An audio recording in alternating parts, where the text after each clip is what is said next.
Bonjour, aujourd'hui je voudrais vous parler de masculinité, de qu'est-ce que j'appelle la masculinité saine. Je ne sais pas si vous avez remarqué, mais globalement il y a une certaine tendance chez les hommes à chercher à pouvoir exprimer leur puissance ou leur pouvoir, souvent. Et ça peut se faire de différentes manières. Alors ça va du gars qui achète un gros 4x4 et qui se gare en double fil en plein centre-ville pour bien montrer que c'est lui qui a la plus grosse, à l'homme qui va prendre soin d'un bébé et le prendre dans ses bras pour le rassurer quand il pleure.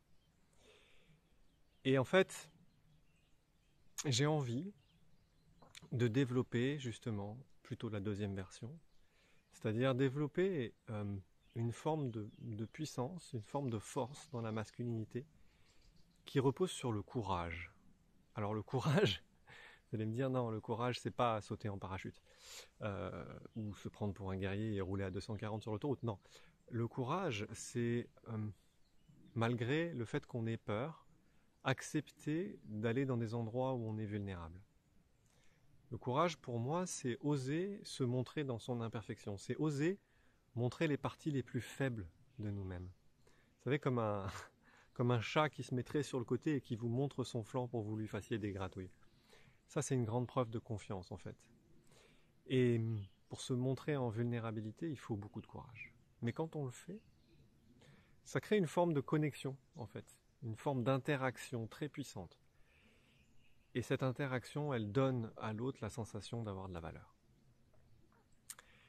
Et ça, c'est pas facile. Ça, c'est pas facile à faire parce que euh, on est souvent pris dans un paradoxe à l'intérieur de nous-mêmes avec notre ego, qui est que on croit qu'il faudrait qu'on soit toujours fort en tant qu'homme, qu'on pleure pas, qu'on n'ait pas d'émotions difficiles, qu'on soit toujours au top, et que justement ce qu'on devrait montrer au monde, c'est le fait que voilà, on est là, on est présent, on est on top of the world, voilà, qu'on est capable de tenir tout ça, quoi. Et, et je pense que c'est aussi un rêve de la société, en fait. On nous a vendu ça, on nous a vendu le rêve de, ok, si t'es un homme, faut que tu réussisses, faut que tu gagnes de l'argent, faut que tu aies une voiture, faut que tu aies une maison, faut que tu aies un job, faut que tu aies un statut, faut que... Et du coup, on dépense beaucoup d'énergie à essayer de construire ça. Parce qu'on croit que c'est ça. Et malheureusement, avec le temps, moi je vais avoir 40 ans là dans pas longtemps, et même si j'ai été très tôt conscient du fait que cette croyance est une illusion et une chimère, je me suis quand même vraiment, vraiment beaucoup fait mal avec ça. Et je continue à me faire mal avec ça. Je continue à me faire mal avec ça parce que même si je sais que c'est faux, ce rêve de la société, ce rêve d'avoir cette reconnaissance des autres, cette reconnaissance de mon père, cette reconnaissance de la société comme étant quelqu'un de bien, de respectable, qui fait bien les choses de la bonne manière, c'est tellement puissant qu'il y a une partie de moi qui me dit que je devrais quand même jouer à ce jeu. Et que parce que je vis dans une yourte dans la forêt et que en fait je crée des entreprises qui sont des métiers qu'on ne sait même pas que ça existe et que j'essaye en permanence de créer des choses nouvelles et que je rentre dans aucune case, ça crée à l'intérieur de moi une souffrance continue qui est là depuis que je suis gosse, dans laquelle j'ai toujours la sensation de ne pas réussir à m'exprimer en tant qu'homme et à avoir une place solide dans cette société et auprès des gens. Alors qu'en fait, la réalité, elle est complètement différente. Ça, c'est ce que mon cerveau me raconte, c'est ce que mon ego me raconte. Mais la réalité du vivant, elle est très très différente. Parce que ce qui se passe vraiment, c'est que depuis que ma fille est née, Gaïa, depuis que je peux la regarder dans les yeux, lui dire à quel point je l'aime, lui dire tous les jours qu'elle est merveilleuse, et tous les jours chercher à être présent, vraiment présent, à vraiment être là avec elle, à vraiment la rejoindre là où elle est, elle, et à lui montrer dans mon regard à quel point elle a de la valeur pour moi. Et à rester là auprès d'elle, même quand elle pleure, même quand elle hurle, même quand elle est en panique. Et que plus elle a peur, plus je vais la serrer contre moi. Et plus moi je vais chercher à être calme pour qu'elle puisse se raccrocher à moi, pour qu'elle puisse se sentir en sécurité.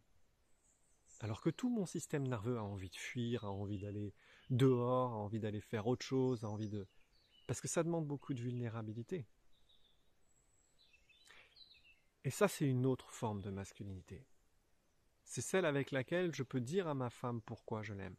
C'est celle avec laquelle je peux la regarder dans les yeux et lui faire sentir à quel point elle a de la valeur pour moi. À quel point elle a beaucoup plus de valeur que d'aller travailler dans un job 6 jours sur 7, 35 heures, bien organisé, bien droit, pour gagner beaucoup d'argent, pour ensuite acheter une maison et une jolie voiture. Parce qu'en fait, en faisant ça, moi, le modèle que j'ai vu dans ma famille, c'est qu'en fait, quand on est en train de faire ça, c'est difficile. Je dis pas que c'est impossible, mais c'est difficile d'être vraiment présent avec les gens qu'on aime. D'être vraiment dans la tendresse. Parce que c'est des manières de penser, c'est des attitudes intérieures qui sont tellement différentes que basculer d'un état à l'autre, c'est très dur. C'est pas impossible, c'est même souhaitable. Ça demande beaucoup d'entraînement et ça demande beaucoup de conscience.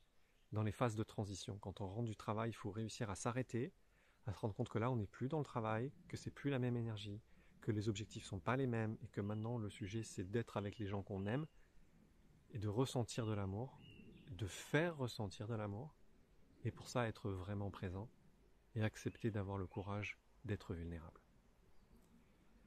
Alors pour réussir à faire ça, et pour aller sur ce chemin, on va dire, parce que je ne pense pas qu'on puisse réussir, je pense qu'on peut décider de mettre son intention dans une direction, et que c'est un chemin, et que petit à petit, pas à pas, en fait, on le fait grandir.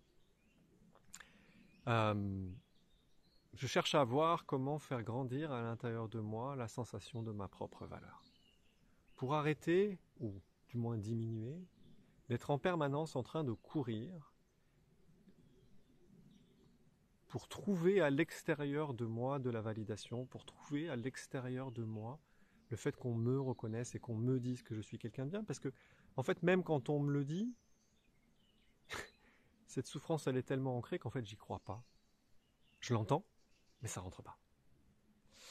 Donc je pense que il y a une autre manière de faire ça qui est de progressivement faire grandir à l'intérieur de soi-même notre propre sensation de notre propre valeur, notre propre amour pour nous-mêmes.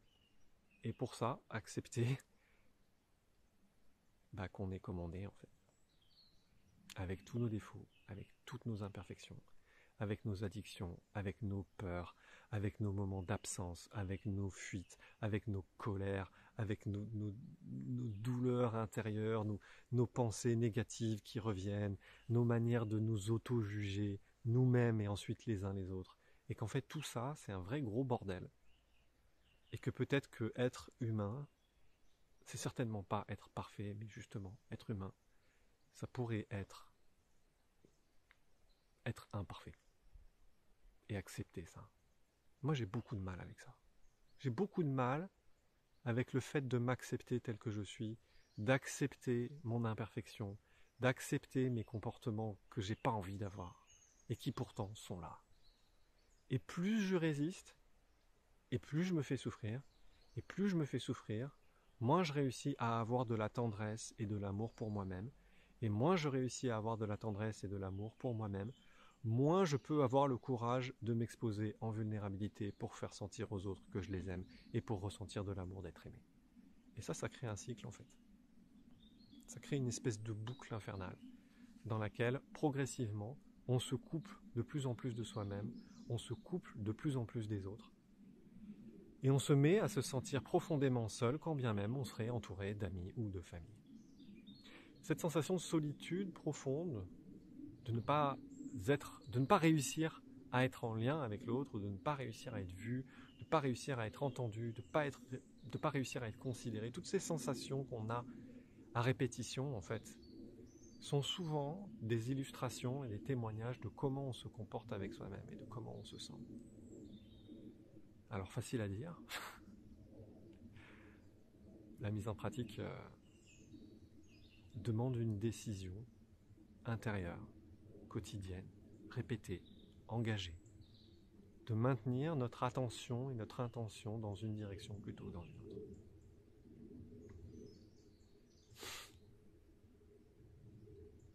C'est pas facile. C'est pas facile, mais je suis profondément convaincu, je crois, que le monde a besoin de ça. Je pense que le monde a besoin d'hommes plus sensibles, plus à l'écoute d'eux-mêmes, plus à l'écoute de leurs sensations, plus capables de se donner à eux-mêmes leur propre amour, pour moins le chercher à l'extérieur, pour moins chercher à le prouver aux yeux des autres, pour moins être dans l'agressivité, dans la violence, dans le contrôle, dans la domination, dans la soumission de ce qui se passe autour. Parce que ces comportements-là sont les expressions d'un manque intérieur. Alors de l'extérieur, on pourrait croire que le mec qui est super puissant et qui est chef d'entreprise et qui maltraite tous ses employés avec de l'autoritarisme, on pourrait croire que cet homme, il est très très fort. Moi, j'y crois pas. J'y crois pas. Moi, je pense que celui qui est vraiment fort et vraiment puissant, en tant qu'homme, c'est celui qui est en paix. C'est celui qui n'a pas besoin de maltraiter les autres pour savoir qui il est, pour ressentir sa propre valeur.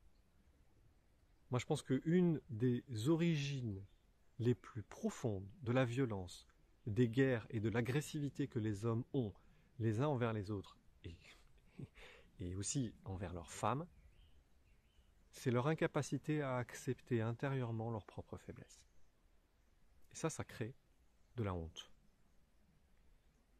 La honte, c'est quelque chose de très compliqué. Je ferai une autre vidéo, même plusieurs là-dessus. La honte, en fait, par définition, c'est ce qui ne doit pas être vu.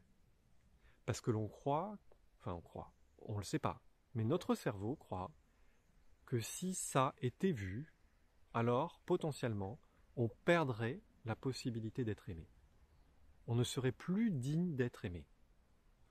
Alors ça, on va le cacher. Et on va tellement bien le cacher qu'en fait, on va même devenir agressif pour donner à l'autre la sensation de l'inverse. D'être fort. Et moi, je pense qu'une des racines profondes de la violence des hommes, elle est là. Et qu'un chemin, pour sortir de ça, c'est justement d'embrasser la vulnérabilité, d'embrasser la tendresse, d'embrasser la douceur, et commencer par soi-même. Parce qu'on se comporte avec le monde de la même manière qu'on se comporte avec soi-même. Donc moi, quand je vois un homme très agressif, en train de maltraiter les gens autour de lui, ses amis, sa femme, ses enfants, je vois pas un homme fort, plein de courage et de détermination. Non, je vois pas ça. Moi, je vois une âme en souffrance qui s'ignore. Je vois quelqu'un qui n'arrive pas à rentrer en contact avec ses propres émotions, à les vivre, pas à les gérer. On ne gère pas des émotions. Il faut arrêter avec ça. Non, à vivre les émotions, à se laisser les vivre, s'autoriser à pleurer, s'autoriser à avoir peur, s'autoriser à ne pas savoir, et quand même avoir le courage d'avancer alors qu'on ne sait pas, alors qu'on a peur, alors qu'on est effrayé, et qu'en fait c'est ok, qu'on n'a pas besoin d'être parfait, qu'on n'a pas besoin de tout savoir, qu'on n'a pas besoin de tout contrôler. Non, on a besoin d'être tendre. On ne regarde pas au bon endroit. Voilà ce que j'avais envie de partager avec vous, parce qu'une fois de plus, ce matin, je me réveille avec une tension à l'intérieur de moi, de croire que je devrais déjà être plus loin dans ma vie, que je devrais avoir réussi, que je devrais être en meilleure santé, que je devrais avoir un meilleur équilibre émotionnel, que je devrais ne pas avoir de pensées comme ci, comme ça, gna gna gna gna gna gna gna. Et voilà, et ça tourne. Et on s'auto-juge, et on s'auto-flagelle, et on s'auto-accuse, et on s'auto-fait mal. Et qu'en fait tout ça, ça produit rien de constructif. La difficulté, pour moi, et peut-être pour vous, et à mon avis pour beaucoup d'entre nous, c'est de s'accepter tel que l'on est. S'accepter tel que l'on est, ça ne veut pas dire se mettre sur un canapé, rien faire et ne pas chercher à évoluer. Non. Accepter, ça veut dire arrêter de se faire souffrir avec ce qui est. Considérer que ce qui est, est. Et pas mettre de qualificatif derrière ce qui est. C'est-à-dire que c'est pas c'est bien, c'est mal, ça devrait être que... Non, c'est point. Constater l'existence de ce qui est et réussir à être en paix avec ce qui est. Parce qu'en fait, c'est dans la lutte et l'opposition que je vis à l'intérieur de moi-même, à croire que ça devrait être autrement, que je me fais le plus souffrir. Et c'est ça qui devient le problème principal. Alors pour citer ce bon vieux Tony Robbins, peut-être que le principal problème des gens, c'est de croire qu'ils ne devraient pas avoir de problème. Le problème, c'est pas de souffrir, c'est de croire qu'on n'est pas supposé souffrir. Le problème, c'est pas d'avoir peur, c'est de croire qu'on ne devrait pas avoir peur. Non. La peur, elle disparaît pas. La tristesse, elle disparaît pas. Par contre, on peut arrêter de se battre contre pour arrêter de lui donner tout le pouvoir dans notre vie et continuer à avancer avec ces émotions de vulnérabilité. Et ne pas soi-même devenir agressif envers soi-même et ensuite agressif envers les autres parce que nous-mêmes, on est dans un endroit de manque et qu'on est en train d'essayer de combler quelque chose. Mais ce chemin, il est long. Et à tous les hommes qui entendront ce message, je vous souhaite beaucoup de courage, beaucoup de tendresse, beaucoup d'amour, et j'ai beaucoup de respect pour vous. Et j'espère qu'un jour, on aura l'occasion de se parler et de se rencontrer. Alors encore une fois, je finirai cette vidéo en vous disant « Je vais mieux, sans honte ».